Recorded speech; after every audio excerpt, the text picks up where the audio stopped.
اعوذ باللہ من الشیطان اللعین الرجیم بسم اللہ الرحمن الرحیم۔ سامعین و ناظرین، آج ہم سورہ مبارکہ اعراف کی فیوز و برکات، فضائل اور عملیات کو بیان کریں گے۔ یہ مکی سورہ ہے، مکہ میں نازل ہوا اور اس کی کل 206 آیات ہیں، یعنی 206 آیات پہ مشتمل ہے، اور اس سورہ مبارکہ الاعراف میں 24 موضوعات پہ گفتگو کی گئی ہے کہ جیسا کہ اسلوب رہا ہے مکی صورتوں کا، سب سے پہلے توحید کا تذکرہ اس میں اہم ہوتا ہے، اس کے بعد نبوت کا ذکر، اس کے بعد پھر قیامت کا ذکر۔ اسی طرح سے اس کے جو موضوعات ہیں، جہاں توحید، نبوت اور قیامت کا تذکرہ موجود ہے، وہیں پہ اعمال کا تولا جانا، جناب آدم علیہ السلام سے ابلیس کی وسوسہ انگیز گفتگو، نماز کا وقت، لباس جنت کا جناب آدم اور حوا کے جسم سے جدا ہونا، کھانے پینے میں اعتدال کا حکم، اہل بہشت اور اہل دوزخ کی دلچسپ گفتگو، پاکیزہ اور ناپاک زمینوں کا تذکرہ، انبیاء میں سے جناب نوح، ہود، صالح، لوط اور شعیب کی تعلیم کا تذکرہ، حضرت موسیٰ علیہ السلام اور فرعون کا تفصیلی تذکرہ، بنی اسرائیل کی دل شکن باتیں، حضرت موسیٰ علیہ السلام کے معجزات، دیدار خدا کا سوال اور اس کا انجام، رسالت محمدی صلی اللہ علیہ وآلہ وسلم کے ہماگیری، اسباط بنی اسرائیل اور 12 چشمے، عہد الست یا عالم زر، قرآن کی تلاوت کے وقت خاموشی، ان تمام چیزوں کو سورہ مبارکہ الاعراف میں بیان کیا گیا ہے۔ جب ہم اس کی فیوز و برکات کی جانب آتے ہیں تو اس سے پہلے ایک جملہ میں کہنا انتہائی اہم سمجھتا ہوں، وہ یہ ہے کہ قرآن کے 3 مراحل ہیں۔ پہلا مرحلہ ہے کہ تلاوت فی القرآن، قرآن کی تلاوت کرنا۔ دوسرا مرحلہ ہے تدبر فی القرآن، قرآن میں غور و خوض کرنا کہ تعلیمات قرآن ہمیں کیا حکم دے رہی ہیں۔ اور تیسرے مقامات پہ ہے عمل علی القرآن، کہ تعلیمات قرآنی پہ عمل کرنا۔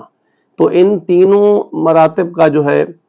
واقع خداوندی میں بہت زیادہ اعلیٰ مقام حاصل ہے اور بہت بڑا ثواب ہے، لیکن آخری جو مرحلہ ہے کہ عمل علی القرآن، قرآن کی تعلیمات پر عمل کرنا، یہ تمام ثواب کا انتہائی نچوڑ ہے۔ اور جب ہم اس کی فضائل کی جانب بڑھتے ہیں، اہمیت کی جانب بڑھتے ہیں، امام جعفر صادق علیہ الصلوۃ والسلام ارشاد فرماتے ہیں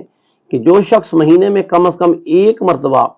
سورہ مبارکہ اعراف کی تلاوت کرتا ہے، بروز قیامت وہ ان لوگوں میں سے ہوگا جنہیں نہ خوف ہوگا نہ غم ہو، یعنی وہ بلا خوف اور بلا غمگین جو ہے وہاں بروز محشر میں وارد ہوں گے۔ اور پھر فرمایا کہ اگر ہر جمعہ کو سورہ مبارکہ اعراف کی تلاوت کی جائے تو بروز محشر وہ انسان جو سورہ اعراف کی تلاوت جمعے میں کرتا رہا ہے، وہ بغیر حساب و کتاب کی جنت میں داخل کیا جائے گا۔ پھر فرماتے ہیں کہ جو شخص زندگی میں 1 مرتبہ سورہ مبارکہ اعراف کی تلاوت کرتا ہے، اس کے اور ابلیس کے درمیان خداوند عالم ایک پردہ حائل کر دیتا ہے، دیوار حائل کر دیتا ہے، یعنی شیطان اس کے اوپر حملہ آور نہیں ہو سکتا ہے۔ پھر فرمایا کہ جو شخص گلاب اور زعفران کے پانی سے لکھ کر سورہ اعراف کو اپنے پاس رکھے گا تو یہ سورہ، اس کی برکت یہ ہے کہ جب تک وہ فرماتے ہیں وہ تعویذ، وہ نقش یا وہ سورہ قرآنی آیت اس میں موجود ہوں گی اور وہ تعویذ نقش رہے گا تو دشمن اس کے اوپر حملہ آور نہیں ہو سکتا ہے، وہ بندہ دشمن کے شر سے محفوظ رہے گا۔ اور پھر اس سورت کے آغاز میں حروف مقطعات کا ذکر کیا گیا ہے۔ حروف مقطعات جو ہے قرآنی تعلیمات کا ایک نچوڑ ہے، اور اس سورہ مبارکہ اعراف میں اور دیگر صورتوں میں جہاں حروف مقطعات کو بیان کیا گیا ہے، ایک بے دین شخص نے امام جعفر صادق علیہ الصلوۃ والسلام سے سوال کیا، کہا کہ مولا یہ بتائیے حروف مقطعات میں کیا علم ہے؟ امام نے فرمایا اس میں خدا کے راز و نیاز کی باتیں ہیں، خدا کا علم اس میں مخفی ہے۔ اس نے کہا مولا یہ بتائیے گا کہ جیسے سورہ مبارکہ اعراف میں ہے کہ الف لام میم صاد، تو مولا اس کا کیا مطلب ہے؟ امام نے ارشاد فرمایا ان کے حروف کو گن لیں کہ الف کے جو حرف ہیں وہ 1 ہے، لام کے 30 ہیں، میم کے 40 ہیں اور صاد کے 90 ہیں، ٹوٹل جو ہے وہ 161 حرف بنتے ہیں۔ امام ارشاد فرماتے ہیں کہ